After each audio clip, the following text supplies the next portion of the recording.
કાવ્યો ભીલ ને મા દીકરો એક, કાવ્યો ભીલ નાનો, બે ત્રણ ગાવું રાખે, કાવ્યા ભીલ ને સારવા મેકલે, જા રાત પડે ના રાત રે, એમ કરતા કરતા કોટડે આવ્યા. તેની માં કહે છે અહીંયા શ્રાવણ માનું સ્થાનક છે ખોડિયાર માનું, તો આપણે અહીંના રહી જઈ, ગાવું સરે ને રે. તે કાવ્યો ભીલ મળ્યો મોટો થવા, મોટો છો પછી નથ દર્શન કરવા જાય ને પૂજા કરે, એમ કરતાં કરતાં ઘણો મોટો થઈ ગયો.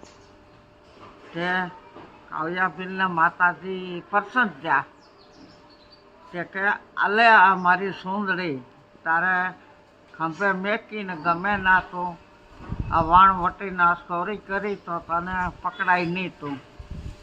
તે તો સુંદરી લઈને ખંભે સુંદરી નાખીને જાય, વાણ હીરા માણેકના ભરેલા મોટા મોટા ચોરી કરીને આવે. એમ કરતાં કરતાં ઘણી ચોરી કરવા મળી તો મિલકત ના નાખે.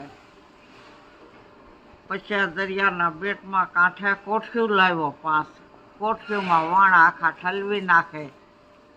એમ કરતાં કરતાં ઘણો ટાઈમ થયો. માતાજીને એમ થયું ખોડિયાર માને હાલને એની પરસો દઉં ને મને વો કે નહીં.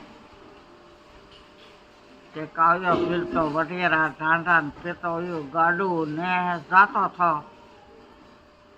મારી જેવા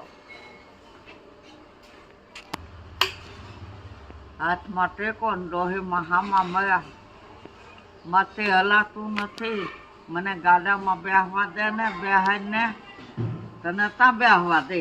દોઢી એવી ડોહી તો હાંકીને વયો ગયો. શ્રાવણમાં કહે છે કે આને ગરવે તો છે થોડો, તો જવા દીધો. બીજે દી